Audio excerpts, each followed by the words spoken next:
The following podcast is a presentation of Project Entertainment Network.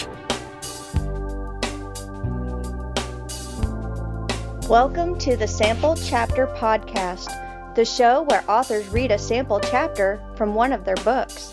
Here's your host, Jason A. Meiske. Greetings, my friends, and a very special hello to all of you out there who may be checking out the show for the first time. I have a feeling there's a few of you out there. And so to one and all, I say welcome to the Sample Chapter Podcast, this show where authors read a sample chapter from one of their books. And oh my goodness, do we have an exciting guest for you today. As if I even need to say, right? I mean, like you didn't see the name on the episode title. Diamond Phillips is my incredible guest today, and yes, he is doing a reading. I am just so thrilled to share this episode with you as we discuss how he found the silver lining behind COVID, which allowing him to concentrate on finishing this book, how writing is editing, how his background as a screenwriter came into effect with the book, his incredible backstory as a wannabe writer as a kid, so many things, and yet through it all, I somehow managed to resist the urge to, not gush over Young Guns from my high school days, and or even talk about too much about one of my personal favorite movies, which was Disorganized Crime. It's an underappreciated gem. If you haven't seen that, you got to check it out. It's an amazing cast. But but movies aside, it's a great conversation, and we keep it pretty focused on the writing aspect, which, man, I tell you what, Diamond Phillips, he knows his stuff. And you're in for a treat today. I'm really, really excited about this episode. So all of that's coming up here in just a few moments. So make sure you stay tuned for that. Don't forget to follow the show on social media. Just look up the Sample Chapter Podcast in that search bar, or you can go to our website at www.samplechapterpodcast.com and click the direct links there. And of course, as always, while I do appreciate ratings and reviews on your favorite podcast player, what I really like is when listeners share their favorite episodes, because you're finding a new author, a new favorite book, and I really love it whenever people are sharing those favorite episodes with friends. So make sure you tag the show on social media, wherever it is you're sharing that, tag the show so that I can thank you myself in an upcoming episode. And of course, if you'd like to contact the show, you can do so through email at samplechapterpodcast@gmail.com or leave me a voicemail at 660-851-1146. And now I want to take a moment and thank my sponsors and podcast friends, starting with Scrivener, the absolute best writing software made for writers by writers, and it's the writing software I use every day with my own writing. And, it's for those of you who've been following the show, my own personal struggles, especially this year, trying to get my second book done. I've been working on it, going on 2 years now, almost 2 years that I've been working on this, trying to finish those edits. And man, I really hope to have that book out by now. But it's nice to know that no matter where I am and what I'm doing, I can pull up Scrivener and there's my book. And, when inspiration strikes and I realize I need to work on one of my other books, it's in there as well. Everything's broken down by chapters. I can move things around. I have my character bios. I have all my information about everything I need in the book is right there. That corkboard allows you to move things around. You can move chapters around that work or don't work, or maybe something doesn't fit anymore. And of course, you can always save those changes separately from your original manuscript, so that way maybe something didn't work out, but you can flip back to the way you had it before. So many great things. Hey, check out this advertisement for Scrivener and make sure you're paying attention to that coupon code so you can save 20% on the regular desktop version.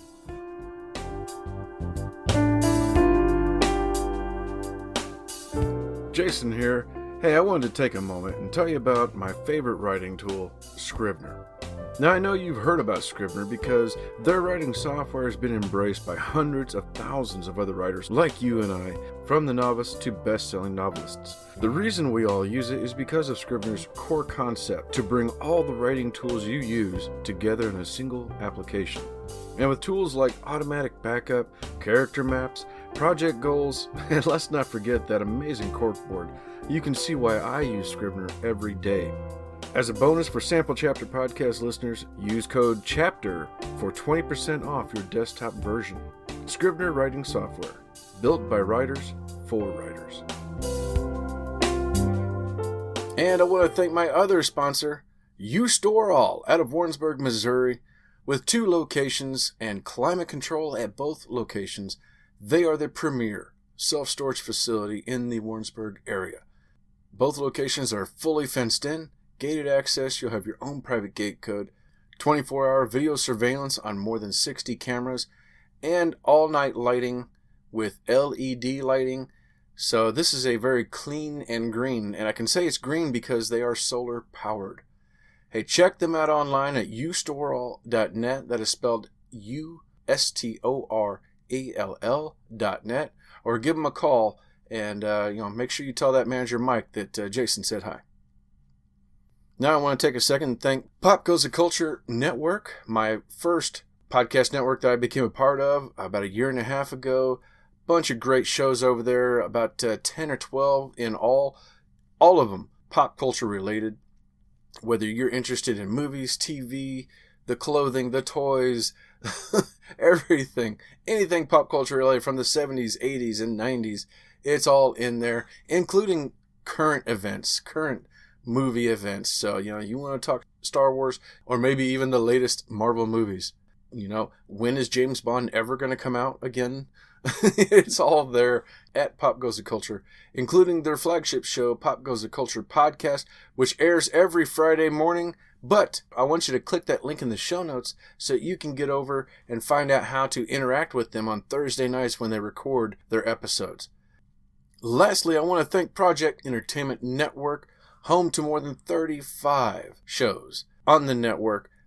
I mean, literally, anything you have an interest in, I think they have a show for it. There's baseball, there's horror, there's writers, there's book reviews, there's getting opinions on stuff, there's faith-based podcasts. The list goes on and on and on. Even some fantastic storytelling podcasts over there. It's all available to you, and I want you to check them all out. But hey, listen to this advertisement for one of those amazing shows on the Project Entertainment Network. Armcast, Dead Sexy Podcasts. I'm your host, Armand Rosamilia. Fridays exclusively on Project Entertainment Network, where I interview authors, publishers, editors, artists, filmmakers, narrators, the lady from Walmart, whoever I feel like talking to. That's every Friday, Armcast, right here on Project Entertainment Network. Yes, indeed. Thank you so much, Armand. I really love that show. It's one of my favorites at the network, and it's one I think you're going to like as well. All right. Well, ladies and gentlemen, it is time for me to close this up and get on over to what everybody is really waiting for. Our interview with the one and only Lou Diamond Phillips.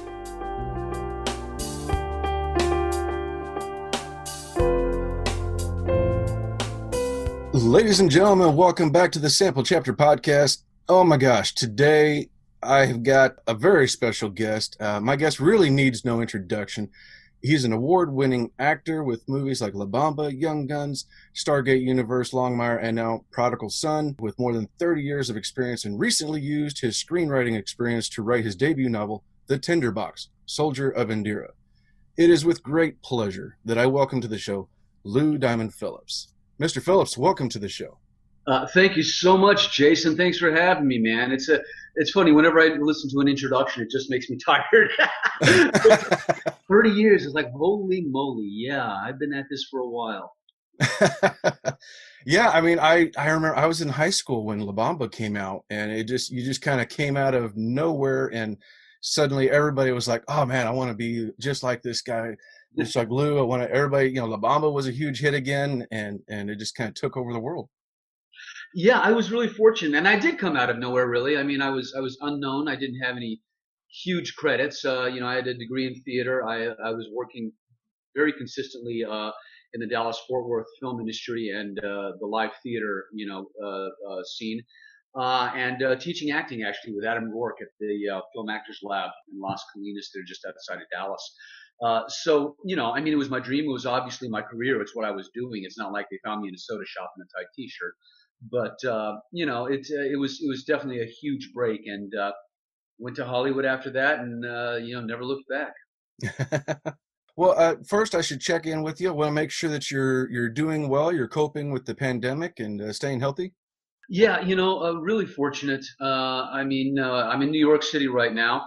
Never got a chance to go back to Los Angeles this summer. My wife Yvonne, who did the illustrations for the Tinderbox, and was really the inspiration for it all. I mean, she, her ideas and her artistry are what started this whole thing going. But we were filming the season of Prodigal Son when COVID hit, and we got the rug pulled out from under us, like everybody else. And we suspended production, did not film two of the episodes. Fortunately, we had actually filmed the episodes out of order. So people who are fans of Prodigal Son got a legitimate season ender, fortunately. So we kind of hunkered down and weathered the worst of it here in New York City, but then realized there was just no point in going back to Los Angeles.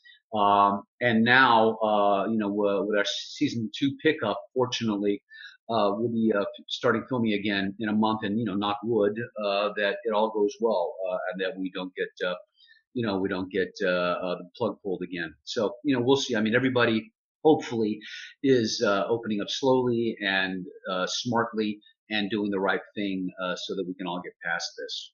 Yeah, yeah. Well, the book Tinderbox was announced, I think, around November of last year. So was it a little bit of a silver lining that suddenly you've got some free time to work on this?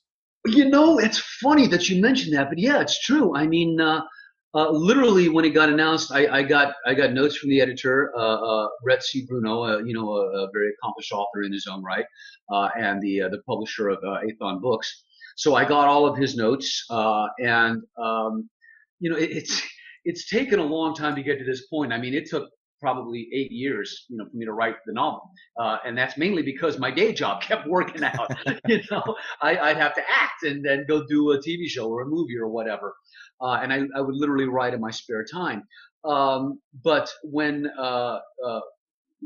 Athon picked up the book in November and it was announced, I immediately started working on the notes for the edit, and I would have a pad with me on set and the computer in my dressing room. So I jot down notes and I go back in between setups and scenes and type a little bit in. Mm-hmm. And then all of a sudden, when COVID hit, I had nothing else to do, man. I sat at home and I really, really dug in and was able to give 100% of my attention to the rewrites and the edits on the book.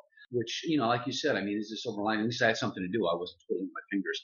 But as a result, I think that, the improvements to the book, the fresh look at it, all of that. I mean, most writers go that, writing is editing. And that's, that was really interesting to go back and really, knuckle down and pay very close attention to the nuance and to the plot of the characters. Yeah. Oh gosh. Yes. Yes. So much of that I'm just totally agreeing with. It's my own most recent book. I wrote it in just a couple of months, just pouring it out. But I've spent over a year now. I'm still editing, still putting it together and making sure I've got the threads correctly. And you got to have that time to do that. Absolutely, and it's interesting because I mean, as you mentioned before, I am a screenplay writer, and a lot of times those will go very quickly. Because I spend a lot of time marinating, like when I'm developing a character as an actor, I think through it a lot, in my mind before I ever get to it. So that being able to get back and really just go over it and even though this isn't really, hugely plot driven, I mean, in a way it is, because it's, there's a prophecy to it. And, it was, I think, brushing up on my narrative skills. I mean, like we said, I've written screenplays, and I had to get back to a different format, a different way of telling the story. And I made a lot of freshman mistakes, head hopping and point of view and all of that. And Rhett was very helpful with that. But just going back and sanding down the rough edges, if you will. Yeah, yeah. So, and I was going to ask then how if the screenwriting came into play, if it did help. And it sounds like it was a nice backdrop to be able to refer back to like, nope, don't go there. Let's stick with this. Well, it's interesting because I need to back up to the whole origin of everything. When my wife Yvonne and I first started dating and we're getting to know each other, she was reading a lot of my writing, mostly screenplays. And I was looking at these amazing drawings that Yvonne does. And, you know, her, I think, wheelhouse was this sort of German woodcut, uh, almost old-fashioned, you know, fairy tale kind of treatment of a lot of the subjects, which is, you know, what she learned from growing up in Germany. Her grandmother would tell her a story and then tell her, you know, to go draw it. And so, you know, a lot of her influences were Hans Christian Andersen and you know, the Grimm's fairy tales and that sort of thing. But she had done this series of anime because, like in the 90s, she was way off into anime. And she had done a whole series of anime drawings inspired by Hans Christian Andersen's The Tinderbox. And I saw those, and I think they were the beginnings of what she had hoped to be a graphic novel at some point. I mean, she was way ahead of the curve. You know, there's manga and there's graphic novels and all of the stuff that's happening now. She was into that in the 90s. I mean, she's a real geek. You know, she's a real nerd. She'd be the first one to tell you. And I saw these drawings, and I went, oh my gosh, that's like a post-apocalyptic fairy tale kind of neat story. And you know, I stole it from her. I just ran with it. I said, let's make a movie, because that's what I do. Yeah. And I wrote the screenplay, and when I finished the screenplay, I thought, there's nobody in the world that's going to give me enough money to make this, you know, because I direct as well. I'll be directing an episode of Prodigal Son coming up this season, and it's, you know, something that I had hoped that we would do together. And I thought, this is just too expensive, man. I mean, it's, you know, it's in Star Wars territory, it's in Avatar territory. I can't, you know. I can't go out and pitch this and hope to get the gig. So my manager, JB Roberts, actually said, well, listen, you were, you know, thinking about writing a book about it anyway. Why don't you do that first?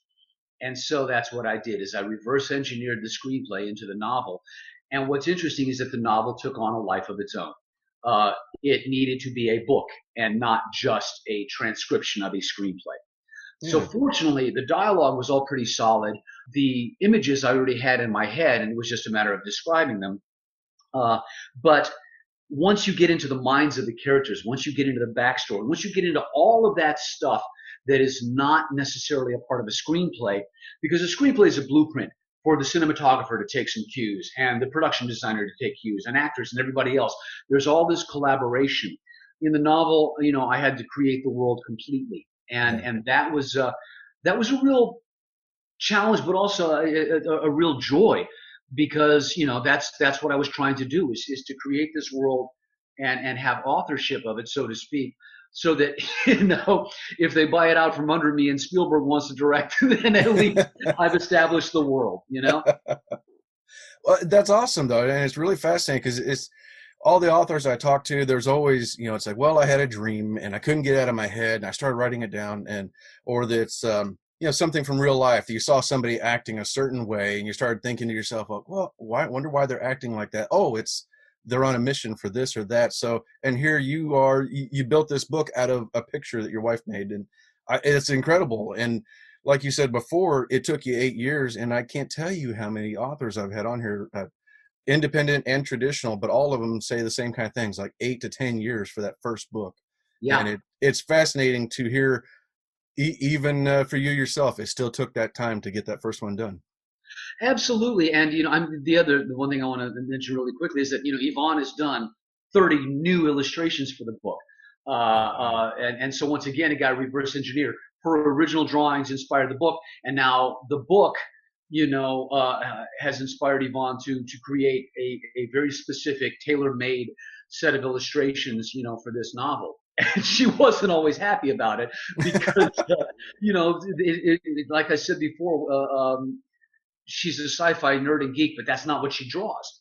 And what we have is this wonderful, I think, hybrid, like the book is, of kind of the old school, you know, woodcut, you know, effect drawings meets kind of this metropolis retro sci-fi, you know, approach, and a little bit of graphic novel thrown in. So they're really unique and they're really fun.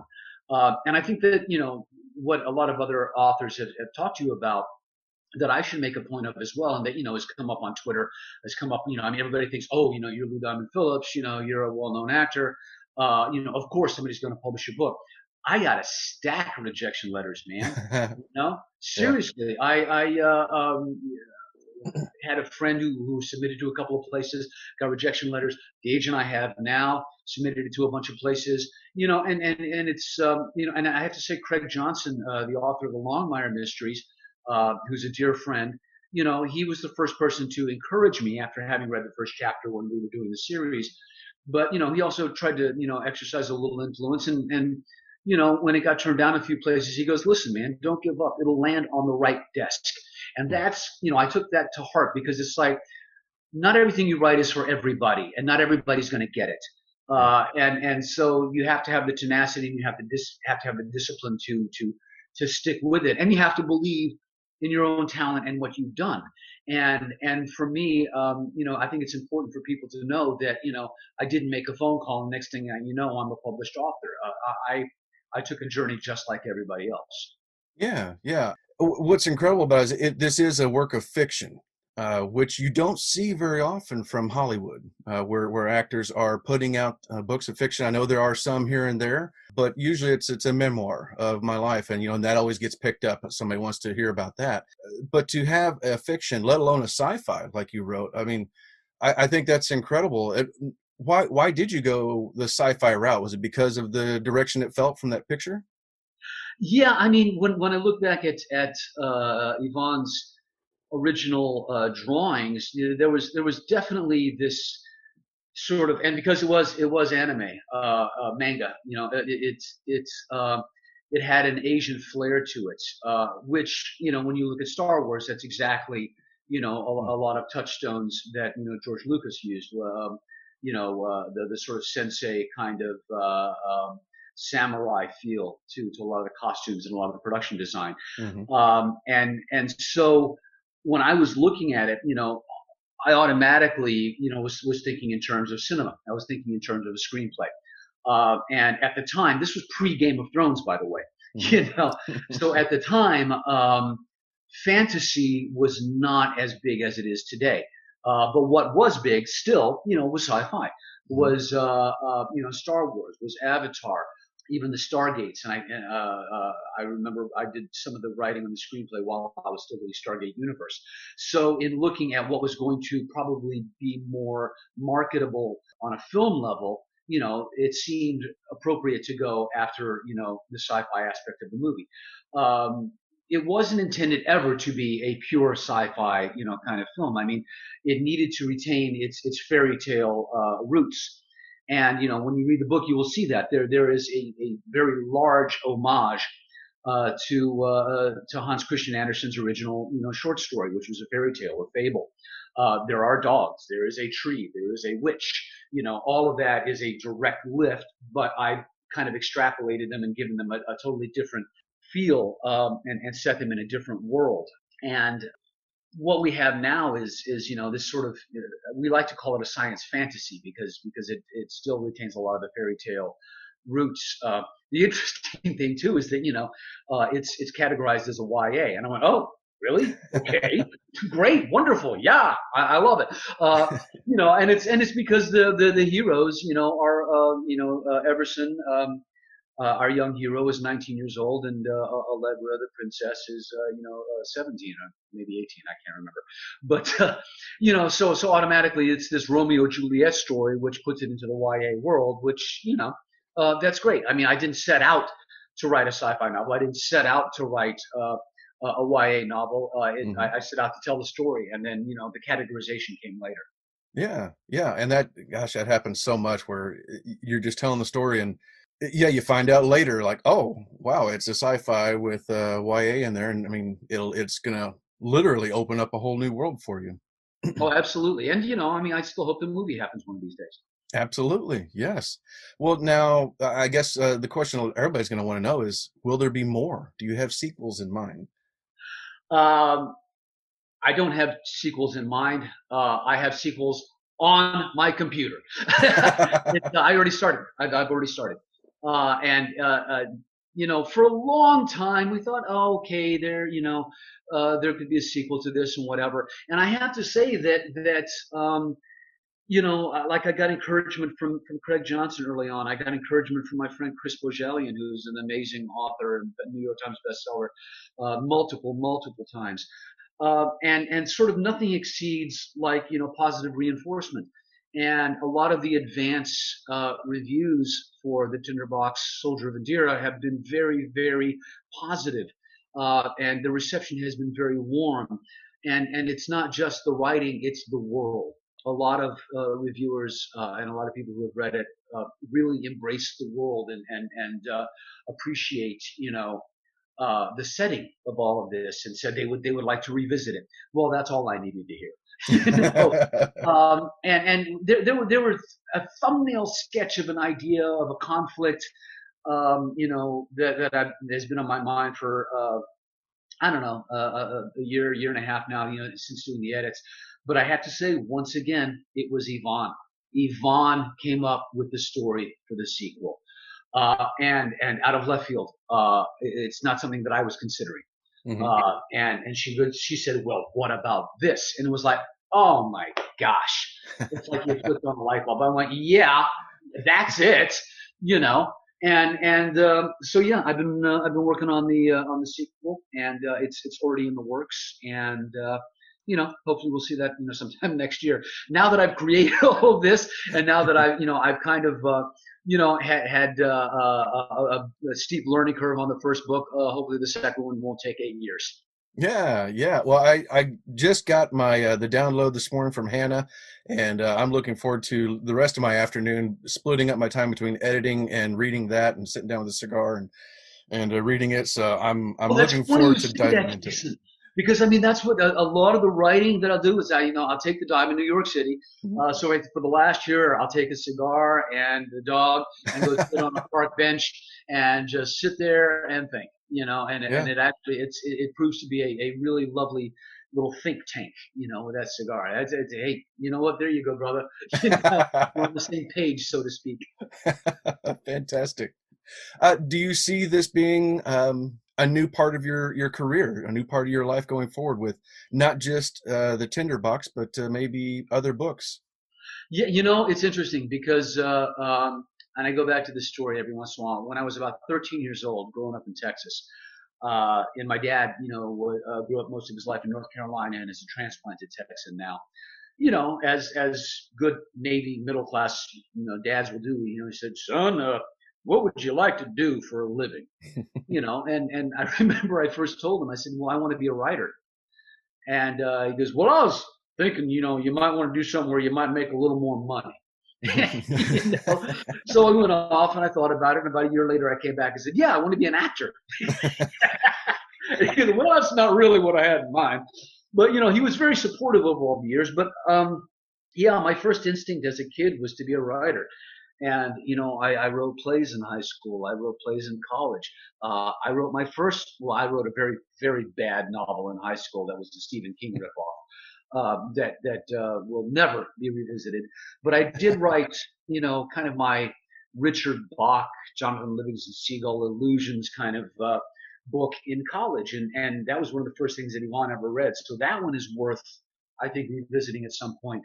But yeah, as I'm becoming a little more, I think, picky when it comes to acting roles, and hopefully having a little more time as time goes on. I do want to get back to the writing. I have through this process of writing the Tinderbox really fallen in love with the process again. It's incredibly gratifying, and I view it as part of the same creative tree. When people say, "What do you prefer? Do you prefer doing theater or movies or TV?" And when I direct, it's like, "Would you rather direct than act?" It's like, no. I consider myself a storyteller and a communicator, and they're all branches of the same creative tree to me. And they're just different platforms and different venues for telling stories and making observations on life and humanity and all that good stuff. Yeah. No, I can understand that. That was my lifelong dream, was to write. And I remember going back to school, it was the same thing. I wanted to be a writer, and it wasn't until I found out I was going to be a grandpa that I found, I was like, oh gosh, I'm letting life get away. Dude, I'm looking at you right now. There's no way you're a grandpa. Look at you. What are you guys starting early over there? My goodness. A little bit, but yeah, I'm about to hit 50, and I've got 4 grandkids right now. So Wow. so yeah, but then I started doing this show as well, and there's times where I'm like, oh, maybe I should just do one or the other. And I'm like, no, I really enjoy doing both. I love doing the show and talking to authors, Who and says you can't have it all, man? exactly, yeah. I mean, As long as you got the time, the inclination, and the energy, exactly. follow your bliss, follow your passion. That's what I tell people. Well, if one of these days we see Lou Diamond Phillips, the memoir, what would be the title of that? Oh my gosh. It depends on my mood. Whether it be really cynical about the industry or whether I'm, listen, I'm a very contented person, but at the same time, I'm also very ambitious. I have at this point in my life won 4 lifetime achievement awards, and I've said the exact same thing every time. It's like, I'm not done, it kind of blows my mind because a few people of my generation have written memoirs, and I thought, wow, that's it seems like you're jumping the gun to me. I kind of like the Kirk Douglas approach. I'm going to do it when I'm 90, Yeah. and the statute of limitations will have run out in a bunch of states, and I won't embarrass certain people. We'll be beyond embarrassment at that point. But I don't know, man. That's I don't know if it'll ever get written. So I don't know. I just don't know. Luckiest guy in the world. I don't know, something like that. But, fair to say. Yeah. Well, obviously beyond TV and the movies, where can people find and follow you to learn more about the book? Well, I am on Twitter. I'm not on any other social media. I understand that there's a couple of faux Lou Diamond Phillips out there. Some cubic zirconiums, if you will, which is really bizarre. It's like, wow, you guys are really bored. You're pretending to be me. That's you got better things to do, or maybe do somebody a little more dynamic, man. Pretend to be Kim Kardashian. I don't know. But but I am on Twitter at Lou D Phillips, Loud Phillips. That's me. My wife Yvonne is on Twitter as well. Look her up. But she also has her Instagram, which is specifically devoted to her artwork, and it's amazing. She's got a following from all over the world. Some amazing, beautiful, artists out there who created this artist community of which she is a part. And getting ready to start the second season of Prodigal Son very, very soon. And I believe we don't have an air date yet, but because of everybody's schedules on network television now, everything got pushed back. So I think we're going to start seeing new episodes in January. Great. Fantastic. Well, everybody, of course, we're going to have links for all that, and of course the Amazon links for Tinderbox and everything else for how to find Lou, and for Yvonne, we'll make sure and have her Instagram links on there too, so you can see more of her artwork. And gosh, I'm just blown away. This has been so much fun, and just getting to sit and talk with you, and hopefully one of these days things will settle down. We'll have some conventions, and I'll have to come and find you so I can get my physical copy of the book signed. Done. Absolutely. I've done conventions a lot, and I love the interaction with the fans. And on Twitter, a lot of people have been asking about how to get a signed copy of the book, and it's like, wow, I'm not sure just yet. I know there are book plates, but it's not the same. So yeah, I'm hoping that by next summer we can get back to some conventions and people can come, and I can do readings. That's one of the things that I'm sad about, is that both Craig Johnson and Chris Bojalian had to cancel massive book tours for their upcoming releases, and I was looking forward to doing the same, man. I was looking forward to going into the bookstores and doing the readings and meeting the fans, and unfortunately that's just not the world right now. But hopefully, it's not like a big movie where there's an opening weekend and then it goes away. The book's going to be on the shelves for quite a long time, and maybe we can catch up and do some of these events later on. That'd be great. Ladies and gentlemen, it's time for me to step aside, maybe grab a cigar, and listen to our esteemed guest, Lou Diamond Phillips, with Tinderbox, Soldier of Indira. I'm going to start with chapter 1. The beginning of chapter 1, as they say, begin at the beginning and continue on, So here we go. Chapter 1. The cracked quilt of the desert floor stretched before the soldier like a puzzle, no end. reminding him of the mosaic patterned tiles in a palace from his childhood. Everson couldn't help but note, with more than a little self-pity, that his childhood was now a world away, both physically and metaphorically. His own planet, Indira, was lush and green, yet another luxury he would never take for granted again. He trudged forward on the barren rock that was the planet Mono, home of the enemy he had come to kill. The twin suns of Femera and Amali beat down on him unmercifully without the considerate benefit of a single cloud. The heat intensified the throbbing pain in his head, as if his temples were pumping boiling blood through the veins in his cranium. He hadn't seen it coming, but he suspected that the errant hoof of a flyby burden had struck him solidly in the head, sending him into blackness. As a silver lining, and in spite of the monstrous headache he now endured, he was sure that being rendered unconscious had probably saved his life. At the moment of impact, he had, after all, been involved in mortal hand-to-hand combat. Everson turned and looked back toward the Grand Schism, where the Indirans, his people, had landed to begin, in his mind, their unwarranted invasion. There was only the singular line of his footsteps, a reminder of the many missteps he had taken in his young life to bring him here, in the middle of nowhere. He had no idea where he was going, and perhaps it was high time to formulate a plan. He half hoped to be discovered and saved from the brutal heat. However, the other half dreaded the treatment he would receive. He would certainly be recognized as an enemy soldier with his swarthy skin and full battle gear. That is, if he wasn't simply killed on sight. This thought irritated him more than frightened him, especially since he hadn't willingly chosen this path for himself, the path of a soldier. No, that was someone else's idea. And so resentment fueled Everson's feet methodically toward a dubious future where even death would be a vindication. Not that it would change anything about his current predicament, but it gave Everson a smidgen of satisfaction to think that he had been right, that the battle should never have happened. With the plodding detail of placing one foot in front of the other, Everson recalled the pre-battle preparations until he suddenly remembered the life-giving hydrides he was carrying. Feverishly, his fingers fumbled with the clasp of the pouch attached to his utility belt. He finally wrestled it open and plucked a small, wrinkled, egg-shaped pod from the dozen or so packed inside. The plant from which the hydride came grew in terrain much like this near the Asunder Chasm, Indira's equivalent of the Grand Schism, where volcanic activity and ground-splitting tremors were the norm. Everson brought the pod to his face, his hand trembling with anticipation. His jaw worked as if he were praying under his breath, but he was actually trying to produce a mouthful of spit. Nothing came. All he felt in his mouth was his parched lump of a tongue. He sighed in frustration, thought for a brief moment, and glanced all around him at the featureless desert. There was no sign of a living thing anywhere. Without further hesitation, he set the hydride on the ground and unbuttoned his fly. As he waited for a reticent bladder, Everson remembered his childhood and how his mother would bring out hydrides just to delight him and his friends. There had been squeals of laughter at the transformation, at the percussive whump of expansion when the hydrides had been dribbled with liquid. Presently, his anticipation was perhaps even greater than it was when he had been 5. He danced a little in place as if to move things along. A few errant drops of urine hit the dusty ground and were absorbed immediately. Everson adjusted his aim until a feeble stream hit the pod. He jumped back a bit when the hydride expanded violently with a sudden, wet, cracking thump that split the silent air. It wobbled before him on the cracked desert floor, a little larger now than the size of his head.